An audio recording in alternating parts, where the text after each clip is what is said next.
Hey, good morning, friends. Mark Holmes here with my buddy Cowboy Joe Boo. And as always, thank you guys for watching, commenting, and subscribing to the Joe Boo Sports Report. Because without you guys, it just would be insane without you guys. Man, I got to tell you, thank everybody for tuning in last night in our live stream. It's growing like crazy. And we just started really scratching the surface of the capabilities of the studio here. It was great having John Gardner, and be sure to go ahead and check out his YouTube channel and subscribe to it. It was great having somebody else sitting here with me because, hey, nobody likes to be all alone. But talking about the Dallas Cowboys and especially being able to start taking your calls in. We had so many calls in that literally you flooded the phone line and it just kind of locked up. I'm just getting like voice messages because there's so many of you guys that are trying to call in and get in. But we're going to be doing a lot more of that. So it may become a regular thing where you guys will take a few calls each show. But some great topics. Of course, we've got Jason Garrett, which we have nothing we can do about that one. But we have brought in some new coaches, and we'll be bringing in some new players. And we'll be keeping some of the old ones. Now, the interesting thing that last night that Dez Bryant came out, because we've already heard about Stephen Jones basically saying that we love Dez, but everybody's held accountable, and it's not personal, basically. It's business. To make a long story short, that's kind of a summation of what he said. Dez Bryant, throughout most of this, has been pretty quiet, basically saying, I'm a Dallas Cowboy player. I plan on being a Dallas Cowboy player for life. And he reiterated that last night and also added to the mix that nobody has come to me and asked me about taking a pay cut. Now, he said before, I'm not taking a pay cut. Something has to give. But he said he's a Dallas Cowboy player. And if you're not with Dez, you can kiss his ass.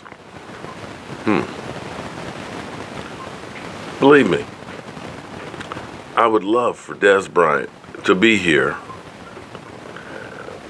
with the team winning the Super Bowl.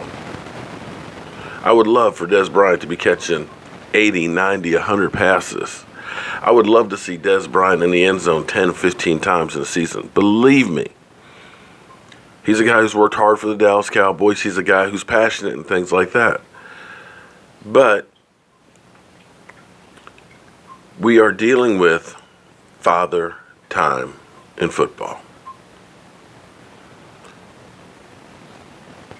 Football players have a very short shelf life. And it's sad. Because you've seen great ones like Bo Jackson, who we were ripped off because he had an injury too soon. Incredible athlete. Guys like Gale Sayers. You still believe that they can play, but the body's just not there to be able to do it. Now, I'm not there. I can't tell you with 100% certainty what's going on with Dez Bryant's body. But when you look at the nagging injuries, when he admits that he had tendonitis last year, the question is, are you going to be able to get to 100% and be able to perform at 100% level or close to it where you are a difference maker on the team? Because we've got to have you as a playmaker. I don't care how much you're making, as long as what you're being paid, you are performing. And I'm putting it all on Dez Bryant because clearly, as I said last night in the live stream, everybody regressed. Everybody says, well, Dak Prescott regressed. Well, if you look at the offensive line, they regressed. They were known as the best offensive line in football. Well, the best offensive line in football doesn't give up 8 sacks in one game. Zeke Elliott, forget about the 6 games he was suspended. He regressed. His numbers went down by almost a full yard from last year. First half of the season, he wasn't even averaging 4 yards a carry. He regressed.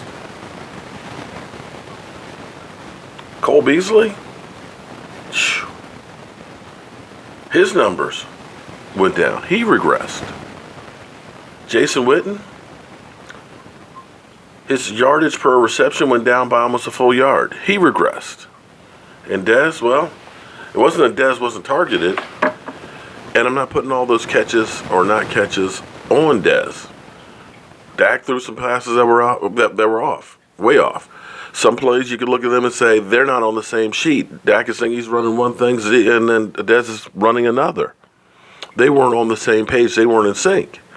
I'd say the coaching regressed because we kept running exactly the same thing we did the year before. You can't do that.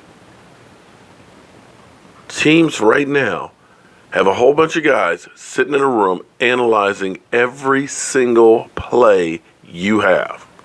Every one. Every formation, every look, every foot placement. They're looking to see if your guys have white knuckles because they're leaning forward because they're about to run. If they're a little bit back on their heels because they're pass blocking. They're looking for anything that gives away your plays.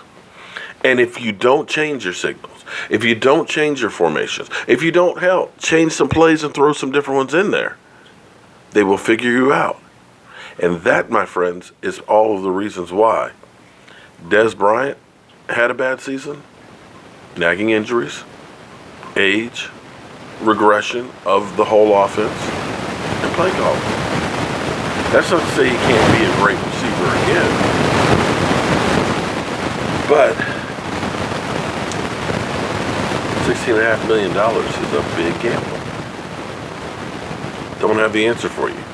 Just putting the numbers and the facts out there, and we'll see what happens with it. I'm Mark Holmes. This is Cowboy Joe Boo, and I've actually got to get on the road. Got to do some work up in Harrisburg, Pennsylvania today. So, got my shop loaded up in the car, grabbing Joe Boo, got my coffee, and I'll see you guys later. Hope you have a great day.